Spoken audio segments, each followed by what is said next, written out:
लाहौर अधिवेशन के बाद नेहरू जी के कहने पर 26 जनवरी 1930 ईस्वी को पूरे भारत में आज़ादी का दिवस मनाया जाता है। हालांकि उस समय पर हमें आज़ादी नहीं मिली थी। लाहौर अधिवेशन के खत्म होने के कुछ दिन बाद गांधी जी लॉर्ड इरविन को एक चिट्ठी लिखते हैं और उस चिट्ठी में गांधी जी ने अपनी 11 मांगों को लिखा था। और उस 11 मांगों में से एक मांग ये था कि जो नमक पर टैक्स है वो खत्म होना चाहिए। लेकिन लगभग 4 महीने तक गांधी जी के लिखे हुए चिट्ठी का जवाब अंग्रेजों ने नहीं दिया। अब गांधी जी को ये बात समझ आ चुका था कि जो अंग्रेज है वो हमारी बातों का कोई वैल्यू नहीं करते हैं। तब गांधी जी ने कहा कि अंग्रेज हमारी बातों का कोई वैल्यू नहीं करते हैं, तो हम भी अंग्रेजों के बनाए हुए नियम को नहीं मानेंगे। और इन्हीं बातों को ध्यान में रखते हुए गांधी जी ने 12 मार्च 1930 ईस्वी को दांडी मार्च निकाला, जिसे आप लोग नमक कानून के नाम से भी जानते हो। और इस नमक आंदोलन में गांधी जी के साथ 78 और लोग शामिल थे, जो 24 दिन तक पैदल चलकर 240 मील की दूरी तय करते हैं, जो साबरमती आश्रम से दांडी के तट तक का था। और जब 24 दिन बाद 6 अप्रैल 1930 ईस्वी को गांधी जी दांडी के तट पर पहुंचते हैं, तो गांधी जी समुद्र के पानी से नमक बनाते हैं और मुट्ठी भर नमक उठाकर नमक कानून को तोड़ देते हैं, क्योंकि इससे पहले भारतीय लोगों को नमक बनाने की अनुमति नहीं थी, सिर्फ अंग्रेज ही नमक बना सकते थे। लेकिन जब गांधी जी ने नमक बनाया और नमक कानून को तोड़ा, तो पूरे देश में एक बड़ा आंदोलन शुरू हो जाता है और उस आंदोलन का नाम था सविनय अवज्ञा आंदोलन। अब देश के अलग अलग जगहों पर हजारों लोगों ने नमक कानून को तोड़ना शुरू कर दिया। लोगों ने सरकारी नमक कारखानों के सामने धरना प्रदर्शन देना शुरू कर दिया। विदेशी कपड़ों का बहिष्कार होने लगा और अब किसानों ने भी अंग्रेजों को लगान देने से मना कर दिया। इन सब बातों से गुस्सा होकर अंग्रेजों ने कांग्रेस के नेताओं को बंदी बनाना शुरू कर दिया और लगभग 1 महीने बाद गांधी जी को भी हिरासत में ले लिया गया। लेकिन जब ये बात जनता को पता चला कि गांधी जी को हिरासत में ले लिया गया है, तो कई स्थानों पर हिंसक झड़प होने लगी। यहाँ तक कि लोगों ने अंग्रेजी दफ्तर जैसे कि पुलिस थाना, नगर पालिका भवन, कोर्ट, इन सब पर हमला कर दिया, जिसके चलते सरकार का रवैया बड़ा ही क्रूर हो गया। अब जो लोग हिंसक प्रदर्शन वाले रास्ते पर दिखते थे, उन सबको अंग्रेजों के द्वारा पीटा जा रहा था। यहाँ तक कि महिलाओं और बच्चों को भी पीटा गया और लगभग 1 लाख लोगों को हिरासत में ले लिया गया। लेकिन इसके बावजूद भी ये आंदोलन इतना बड़ा हो गया था कि अंग्रेजों को समझ नहीं आ रहा था कि अब वो क्या करें। आंदोलन शुरू हुए लगभग 1 साल हो गए थे और इसी बीच 5 मार्च 1931 ईस्वी को अंग्रेजों ने गांधी जी को दिल्ली बुलाया।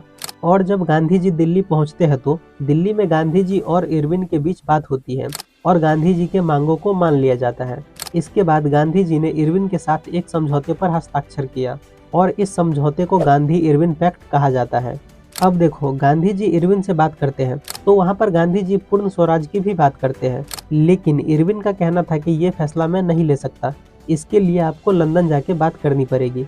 तो गांधी जी गोलमेज सम्मेलन में जाने के लिए मान जाते हैं और जब गांधी जी गोलमेज सम्मेलन के लिए लंदन जा रहे थे, तो उन्होंने सविनय अवज्ञा आंदोलन को रोक दिया था। अब गांधी जी दिसंबर 1931 ईस्वी में लंदन जाते हैं और गोलमेज सम्मेलन में पूर्ण स्वराज की मांग रखते हैं। लेकिन गोलमेज सम्मेलन में पूर्ण स्वराज की मांग को नहीं माना जाता है और गांधी जी को निराश होकर वापस लौटना पड़ता है। लेकिन जब गांधी जी भारत वापस लौटे, उससे पहले ही अंग्रेजों ने अपनी चाल चल दी थी। हुआ यह था कि जब गांधी जी भारत वापस लौटे, तो उन्होंने देखा कि अधिकांश नेताओं को जेल में बंद कर दिया गया है। कांग्रेस पार्टी को गैर कानूनी घोषित कर दिया गया है। मीटिंग और धरना प्रदर्शन को रोकने के लिए अंग्रेजों के द्वारा कदम उठाए गए हैं। लेकिन इन सब के बावजूद भी गांधी जी ने 1932 ईस्वी में सविनय अवज्ञा आंदोलन को दोबारा शुरू कर दिया। लेकिन 1934 ईस्वी आते आते ये आंदोलन बहुत कमजोर पड़ जाता है, जिस वजह से गांधी जी इस आंदोलन को बंद कर देते हैं। अब देखो, इस आंदोलन के बंद होने के कई कारण थे। जैसे कि पहला कारण ये था कि जो किसान थे वो इस आंदोलन में भाग लिए थे, लेकिन जब गांधी जी ने बीच में आंदोलन को बंद कर दिया था, तो जो किसान थे वो गांधी जी से नाराज होकर कांग्रेस को छोड़कर नई पार्टी समाजवादी पार्टी की ओर जाने लगी। और जब ये आंदोलन फिर से शुरू हुआ, तो किसानों ने गांधी जी का साथ नहीं दिया। दूसरा कारण ये था कि जो मजदूर थे वो भी इस आंदोलन में हिस्सा लेना चाहते थे, क्योंकि जो मजदूर थे वो अंग्रेजों से भी परेशान थे और फैक्ट्री के मालिक से भी परेशान थे। लेकिन उस समय पर ज़्यादातर फैक्ट्री के मालिक कांग्रेस में ही थे, इसीलिए मजदूरों को इस आंदोलन में शामिल नहीं किया गया। तीसरा कारण ये था कि इस सविनय अवज्ञा आंदोलन में महिलाओं ने भी बढ़ चढ़कर हिस्सा लिया था, चाहे वो शहर की महिला हो या वो गांव की महिला हो। लेकिन जो महिलाएं थी वो कांग्रेस से असंतुष्ट हो गई थी, क्योंकि महिलाएं चाहती थी कि उनको भी कोई पद मिले, लेकिन कांग्रेस महिलाओं को कोई पद देने से कतराती थी। चौथा कारण ये था कि इस आंदोलन में दलितों की भागीदारी ज़्यादा नहीं थी, क्योंकि शुरुआत में कांग्रेस ने दलितों पर ध्यान नहीं दिया, क्योंकि कांग्रेस नहीं चाहती थी कि रूढ़वादी स्वर्ण हिंदू समाज उनसे नाराज हो। लेकिन गांधी जी दलितों को सपोर्ट करते थे और उनका कहना था कि छुआछूत को समाप्त किए बिना हमें स्वराज की प्राप्ति नहीं हो सकती है। पांचवा कारण ये था कि इस सविनय अवज्ञा आंदोलन में मुस्लिमों का साथ नहीं मिला, क्योंकि मुसलमानों की खुद की एक पार्टी थी और उस पार्टी का नाम था मुस्लिम लीग, और इस मुस्लिम लीग पार्टी के महत्वपूर्ण नेता थे मोहम्मद अली जिन्ना। और इस मुस्लिम लीग पार्टी का कहना था कि हम सविनय अवज्ञा आंदोलन में शामिल नहीं होंगे। तो इन सब कारणों की वजह से जो सविनय अवज्ञा आंदोलन था वो 1934 ईस्वी में असफल हो जाता है।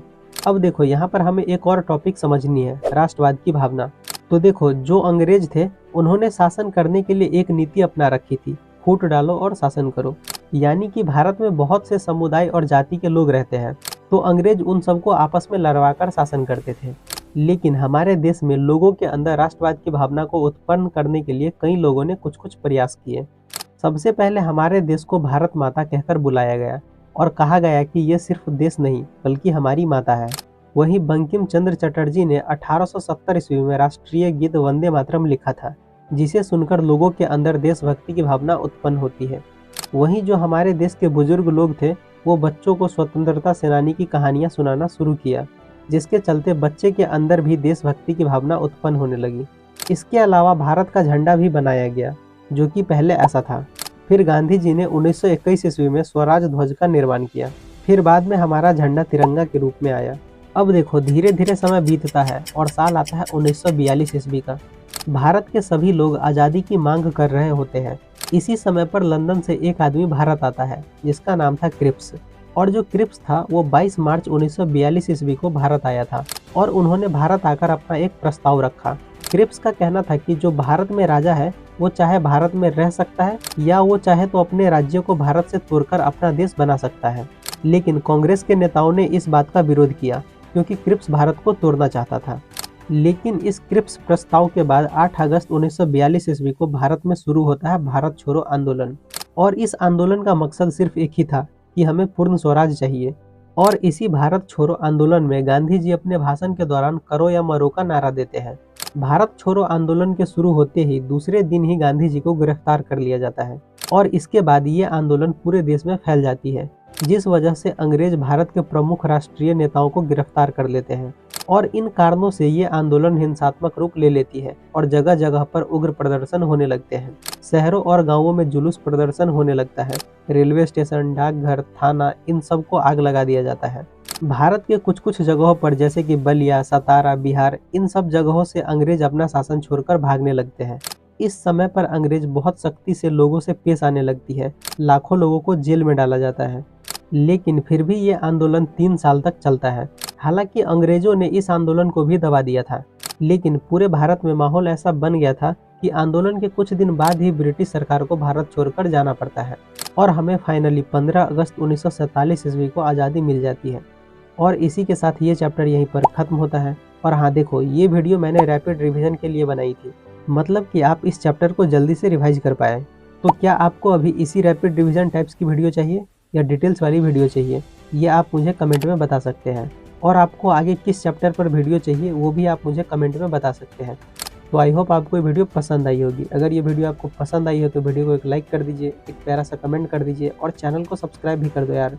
और हाँ यार, इस वीडियो को जितना से जितना हो सके अपने दोस्तों के पास शेयर करो जो क्लास 10th में पढ़ते हैं। मिलते हैं अगले वीडियो में, तब तक के लिए bye bye and take care.